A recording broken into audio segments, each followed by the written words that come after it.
You said your love will never end. You said your love will never end. And I believe you, every word. You said your love will never end. I did not earn, still you gave, undeserved, unrestrained, beautiful.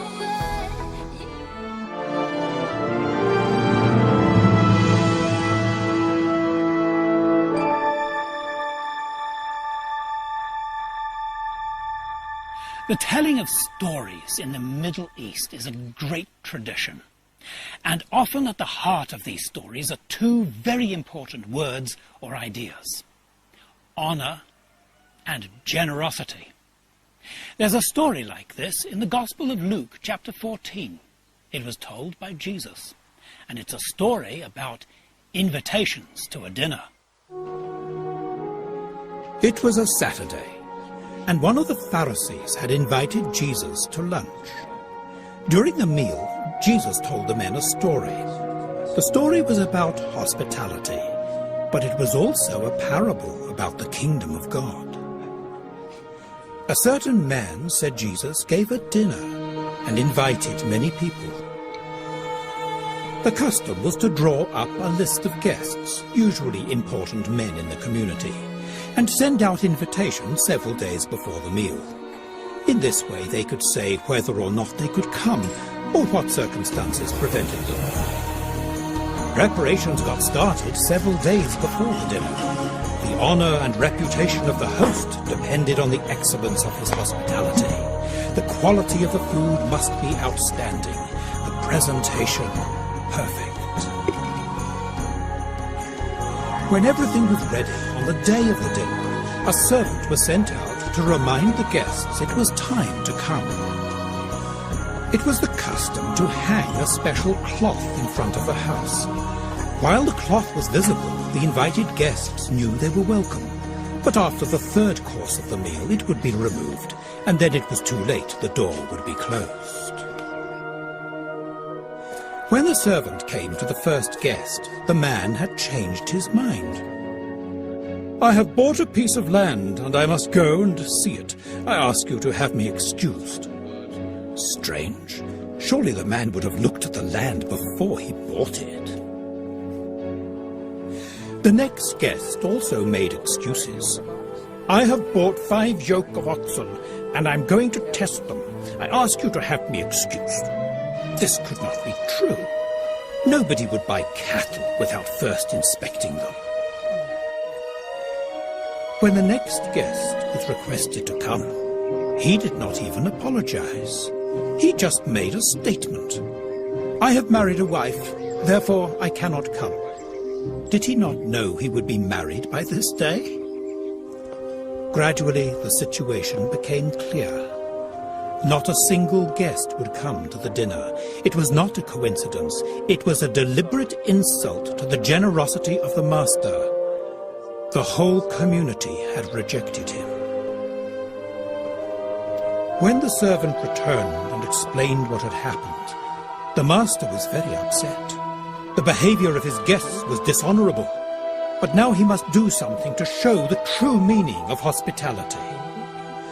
"Go out quickly into the streets and lanes of the city, and bring in here the poor and the disabled and the lame and the blind." These men were not puffed up with pride, and the master knew that these guests were glad to be invited. They were happy to say thank you and to be treated as men of honor and of importance. But still, the master was not satisfied. "Go out again," he said. "Go out into the countryside. Go along the roads and down the footpaths and persuade people to come in." Some people might not believe the good news immediately, and when they did, they knew what it would mean.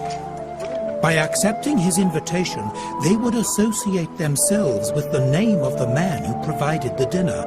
From now on, they were on his side. and they were expected to be loyal. The master did not ask them to bring gifts, but they could not change the date. They must come as they were, right away. So the dinner was not cancelled, and the men who came and ate the food were people who appreciated it and were glad to have it. But for the men who were invited first, there was no second chance. Jesus invited people into the kingdom of God, but the Pharisees just criticized him. Mostly it was people who knew they were sinners and needed a new start in life who became his disciples. Jesus called all kinds of people to follow him, rich and poor, young and old, the uneducated and intellectuals, women and men, people in power and people who were oppressed. But some of the rich were so involved in their own business and pleasures, they failed to respond to Jesus, and so, very foolishly, they excluded themselves from the kingdom of God, while some of the strictly religious preferred to criticize him for accepting and welcoming those they called sinners. It didn't have to be like that. God is generous. The invitation to be in his kingdom is for everyone. The meal is served. But God will not force us.